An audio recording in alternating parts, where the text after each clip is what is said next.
Major funding for NJTV News is provided in part by RWJ Barnabas Health. Let's be healthy together.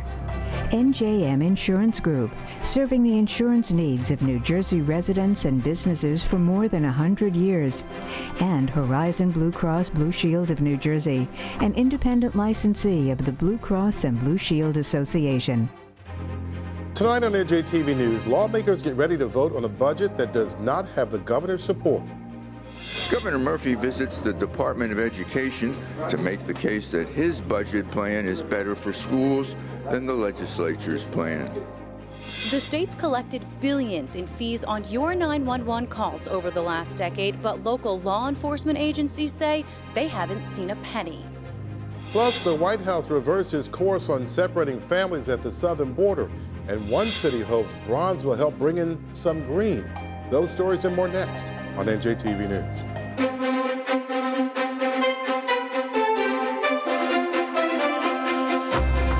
Live from the Agnes Varus NJTV studio at 2 Gateway Center in Newark, this is NJTV News with Mary Alice Williams. Hello and thanks for joining us. I'm Michael Hill. Mary Alice Williams is off today. Both the State Senate and the Assembly plan to vote tomorrow on a new budget, a budget that Governor Murphy disagrees with on how to raise revenues. They have 10 days to work it all out, or state government would shut down July 1st. Today, Governor Murphy explained why his way is the best way. Chief Political Correspondent Michael Aaron reports. Governor Murphy went to the New Jersey Department of Education today to highlight what his budget means for schools. The budget I proposed would invest an additional $341 million directly in New Jersey's public school kids. Direct investments in classrooms and an expanding pre-K that would begin a 4-year process of finally and fully funding our schools. Yesterday, both houses of the legislature advanced a school funding reform bill that Murphy agrees with, but he is using it as leverage to get his way on which taxes should be raised to fund the entire budget. Until we have an agreement on sound and sustainable revenues, we cannot have an agreement on school funding. Senate President Steve Sweeney and Assembly Speaker Craig Coughlin are dug in on their version of the budget. Murphy is dug in on his. They insist that hiking the corporate business tax temporarily for 2 years causes the least pain. Murphy believes a millionaire's tax and a bump in the sales tax are more popular and more palatable and ultimately better for the school districts. They deserve more than just another one shot. And as governor, I cannot commit the state to a new school funding formula without knowing that we will be able to keep the promise beyond the 2019-2020 school year. It's become a war of words. Sweeney complained yesterday that Murphy's not negotiating. We put that to Murphy today. I'm available every second of every hour and every day, and the only price of admission for that conversation, there's only one price, that folks come to the table with sustainable long-term revenue sources. What's happening to Murphy stirs echoes of what happened to Governor Tom Kean in his first year in office. Inheriting a deficit, he proposed hiking the gas tax by 2 cents. The legislature insisted that instead of that, he hiked the top rate of the income tax from 2.5% to 3.5% and hiked the sales tax from 5% to 6%. It was considered front-page news by the New York Times back then. Roger Bodman remembers it well, having served in Kean's cabinet. He wasn't happy about it. He being typical Kean, as you remember, was a very genteel and kind man. You never heard a harsh word out of his mouth, but he literally held his nose like this at side of the tax. And the political fallout? He suffered, and if memory serves me, little or no political damage as a result of those tax hikes. We asked what his 4 decades in Trenton tell him about this standoff. It will work its way out one way or another. And 2 or 3 weeks from now, this will be another bit of New Jersey political folklore. So there's historical precedent for a first-year governor giving in to the budget whims of the legislature. It didn't hurt Tom Kean in the long run. It might not hurt Phil Murphy, especially if he held his nose. In Trenton, I'm Michael Aaron, NJTV News. A warning now about raising taxes. Standing by at the Strategic Development Group studio at the NJCU School of Business is Rhonda Schaffler. Rhonda, this seems to have a message with no takers in the state capitol. Looks that way, Michael. In this battle over new taxes in the state, one business leader admits defeat.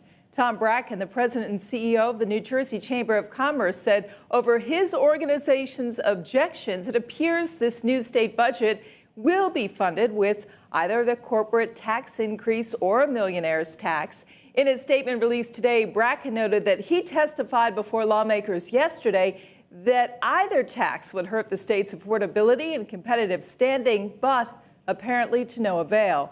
Bracken also said lawmakers need to commit to rejecting irresponsible fiscal initiatives, pointing to that newly introduced bill that would fatten pensions for certain office holders.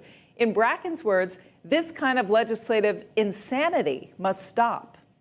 While there's been much focus on whether the state gets a millionaire's tax or a higher corporate business tax, over the past few days, state lawmakers have approved bills that would impose all sorts of other taxes. One bill passed by the Senate Budget and Appropriations Committee would allow some populated counties to impose a new tax on some hospital procedures. According to NJ Spotlight, under a 5-year pilot program, the money raised would be reinvested in hospital care for low-income residents in those counties. The legislation comes shortly after the Murphy administration delayed state charity care payments due to a revenue shortfall. Hospitals use those payments to treat patients who are either underinsured or who have no insurance at all. The Senate Budget Committee also approved a bill to tax Airbnb accommodations just as hotels and motels are taxed. That's something the governor has been calling for, saying millions of dollars could be raised by taxing services like Airbnb and Lyft. And committees in both the Senate and the Assembly have passed legislation that would impose a nickel fee on plastic and paper bags. Under that bill, retailers keep a penny, the rest would go to the state.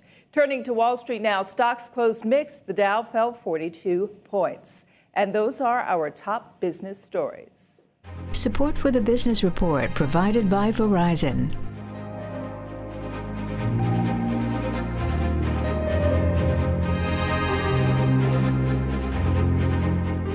He said he didn't have the power to do it, but today President Trump did it. He signed an executive order to stop separating immigrant families, that is, after they cross the southern border. It reverses the practice of taking toddlers and babies and placing them in tender age shelters and taking older children from their parents and caging them in South Texas and California.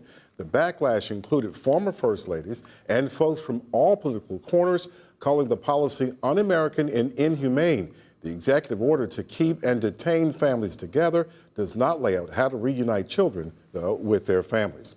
A grand opening today in Elizabeth for the Health Center of Planned Parenthood of Northern, Central, and Southern New Jersey. It's described as a state-of-the-art facility and one that will offer vital services from well woman checkups to birth control to abortion. Planned Parenthood says 1 in 5 American women choose it for health care at least once in a lifetime. Deputy Health Commissioner Jackie Cornell talked about her own experience with Planned Parenthood when she was sexually assaulted at 19 by a family friend. So I called the nearest health center, which is right down the street here in Elizabeth, and the care I received from that clinical staff was incredible.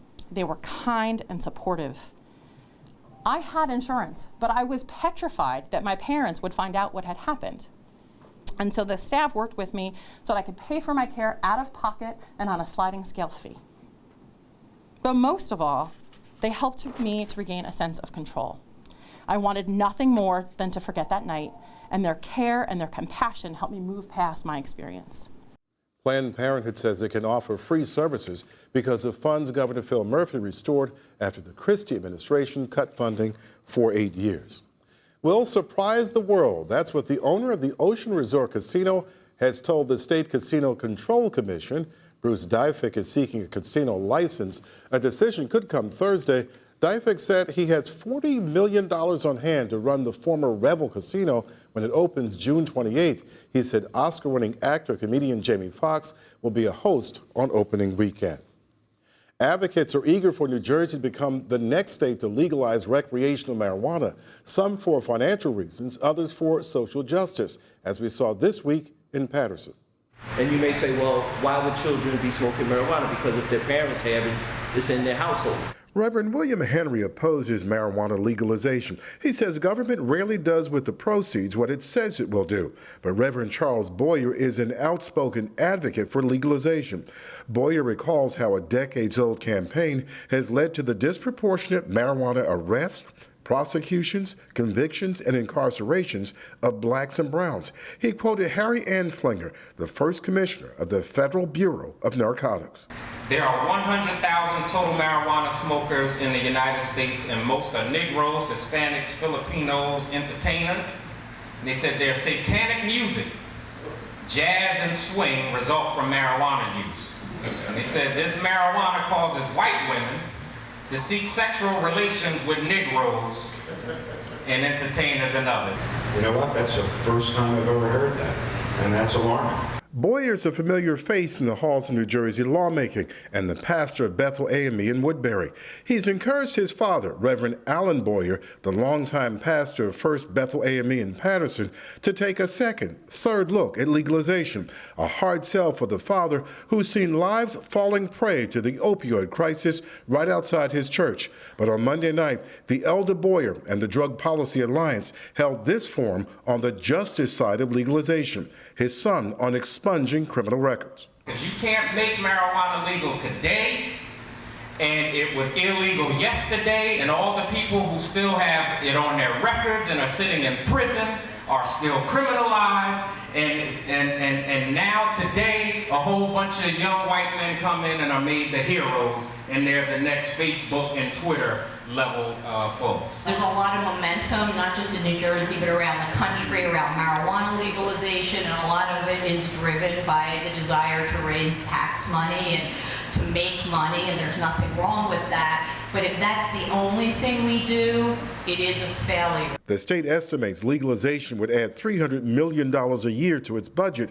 Patterson's Corporation Council said cities deserve a share, which they've never gotten from alcohol. But it cannot be what we see with alcohol licenses. We should focus the revenue that's going to be derived to benefit the places that are going to have to absorb all the effects of what is going to happen with marijuana decriminalization. The Cannabis Cultural Association said it formed because it sensed blacks and browns were being excluded from consideration for marijuana businesses. We ask questions like, how do we get more people who look like us into the room? One of my other co-founders would ask, and they would not provide us with an answer. What about driving under the influence of marijuana when THC stays in someone's system for 30 days, but a day after smoking marijuana, the smoker is not high? How do we test those that have CDLS and license? How do we ensure that our children are going to be safe on the school bus now when we do this? If you get stopped by a drug recognition expert,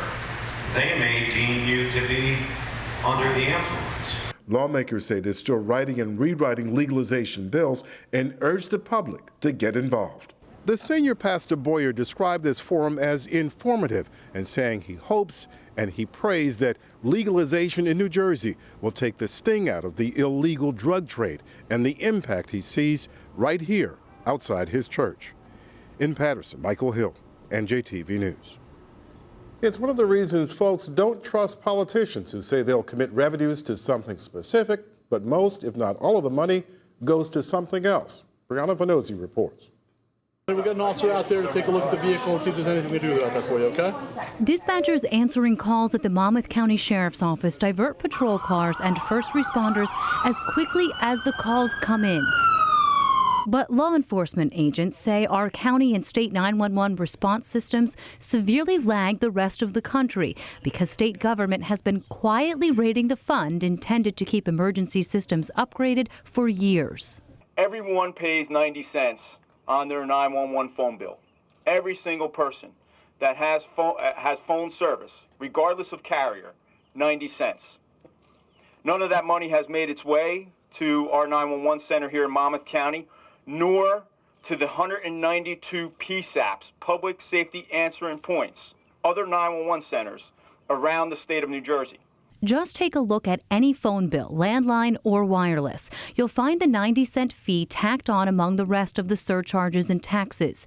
As budget negotiations struggle in Trenton, local law enforcement gathered outside the dispatch center in Freehold, calling on Governor Murphy to end a decade-long practice diverting the funds to general coffers. This year alone, the fees are expected to generate more than $134 million statewide. Now that goes to a trust fund to help upgrade local, county, and statewide 911 systems like the one we're standing in now here in Monmouth County. They say they haven't seen a dime since 2011. The state has collected approximately $1.3 billion in fees since 2006. with only 11% of that fund money being spent on eligible expenses.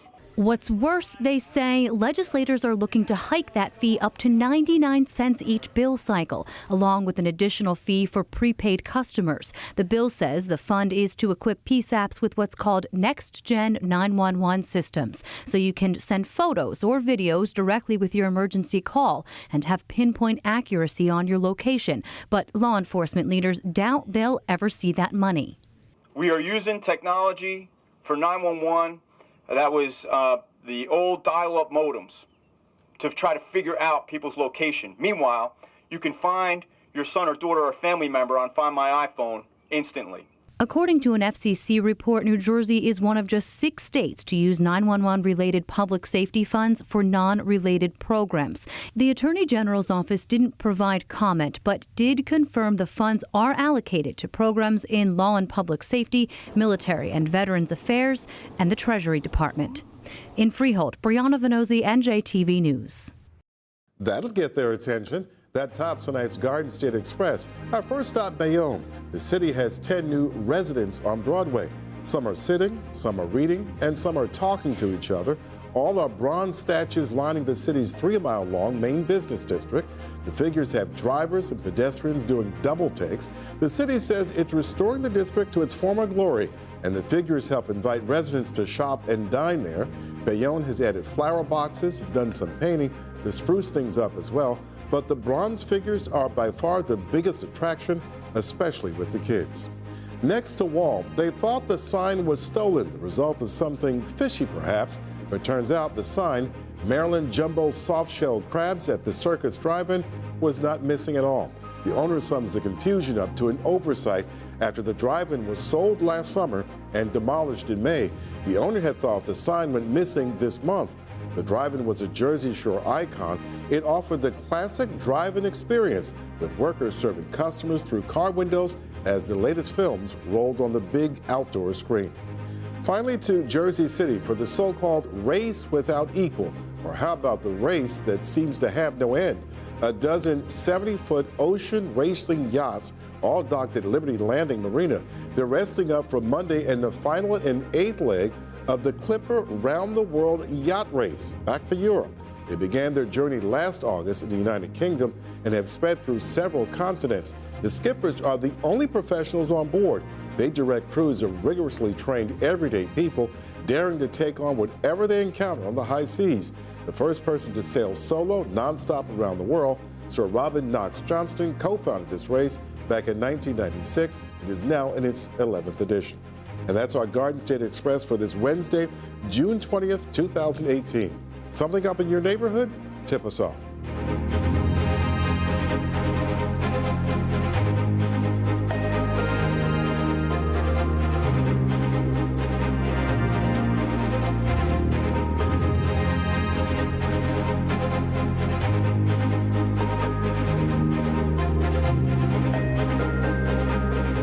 Sports betting is now legal in New Jersey, and you can bet the Council on Compulsive Gambling has some big concerns. Neva Pryor is the executive director and joins us now in studio. Neva, thank you for joining us. Thank you for having me. You're welcome. What are your big concerns? My big concerns are that now people will be able to have availability to gamble. As I said before, we're neither for nor against gambling. We just want to make sure that people know where to go for help if they do develop a problem. What we're going to see now is people who never gambled before. Now they get caught up at the Super Bowl game, or they get caught up when they go to the casino or to the racetrack to gamble. And so they're going to want to maybe throw $5 on it so that they can have a skin in the game. So if they have an addictive personality, that might lead to a problem for them, especially once you throw alcohol on top of it, because it lowers their inhibitions. What should family, what should friends look for in terms of someone getting into trouble, in terms of, okay, this is not just a one-time bet, two-time, three-time bet, but this is somebody who's really into this, somebody who's addicted, as you said? Well, you'll see the person being preoccupied. With internet gaming, we see them on their phone a lot or on the computer a lot. We see very similar things to substance use disorder, where the person will be gone for long periods of time. With the gambler, it's the money. Large amounts of money will be gone. We've seen where people have gambled away their pensions. Absent from work? Yes, absent from work. They become irritable. People think, oh, well, because it's not a substance, there's no physical signs, but there are physical signs. Person will become anxious. The person might be a little angry if one tries to stop them. So it's very, very similar to substance use disorder. And what we tell people is to see what is going on.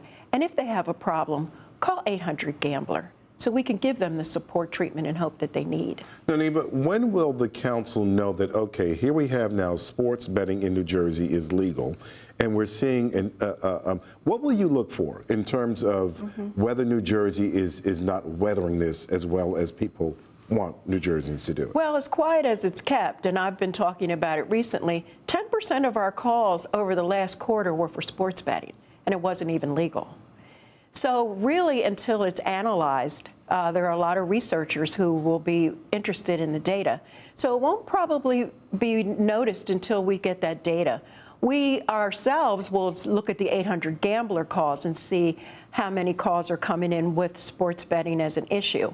So with that, then we'll be able to determine how much it's causing the people in New Jersey problems. But one thing to note is that our gambling rate of problem gamblers is 6.3%. That's twice the national average. Wow. Because we have so much availability. Now you're going to have another availability with the sports betting. So we are concerned about that. Neva, walk me through. Someone who has a gambling issue or someone, a loved one calls 1-800-GAMBLER. What happens? Well, one of my staff, during the week, we take the calls in the office. So we'll answer the call. We want to find out what kind of gambling are they doing. Why did you call us today? Do you feel that you have a problem? Because if you feel you have a problem, then you're really ready to take that next step. So what we offer them are GA meetings, Gamblers Anonymous meetings. To the loved ones, we'll offer Gam-Anon, very similar to Al-Anon. Then what we'll do is if they need treatment, we have treatment providers that either will be able to counsel them at no cost or low cost. We'll find out if there's other issues that maybe we need to refer them.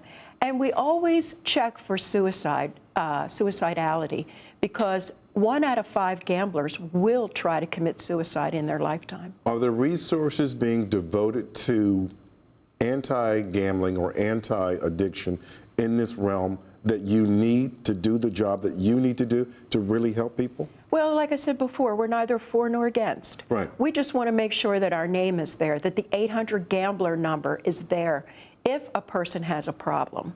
And you'll see that on the back of lottery tickets. You'll see it at the casino, places like that.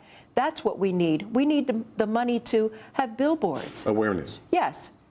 TV ads. All, website optimization. We need money for those things. Not for us to get rich, because trust me, we're not going to. But just so that I can make sure that there's money there for public awareness, and I can keep my staff on board. How many members do you have of your staff? There's 9 of us. 9. And most of us are in the field during the day, and then I have a small staff inside. All right. Neva Pryor there, the Executive Director of New Jersey Council on Gambling. Thank you very much for joining us. Thank you for having me.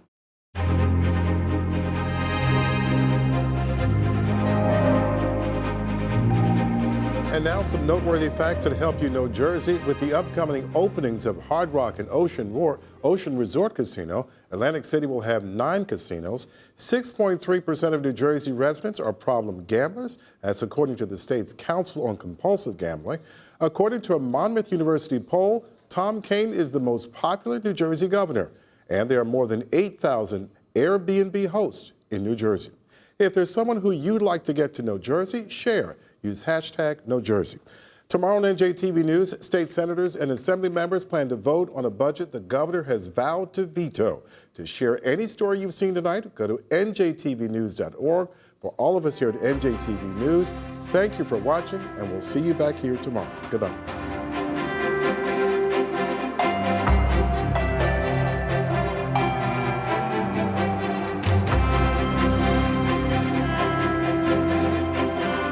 The members of the New Jersey Education Association, making public schools great for every child. And PSE&G, we make things work for communities. PSE&G is building New Jersey's clean energy future. We're working to protect our network against extreme weather, expanding and upgrading transmission lines, and modernizing our natural gas system by installing new, more durable underground pipes. At PSE&G, our goal is to make sure you have the safe, reliable energy you need to power your life now and into the future. In every county across the state, I do like that Horizon is a Jersey company. It's almost like a sports team. For us, it's like ours. in sickness and in health. You never think it's going to happen to you, especially being so young. Horizon has been there for me through everything I've been through. With experience and stability, we're behind you. You know, we're hardworking people in New Jersey. Horizon gets us.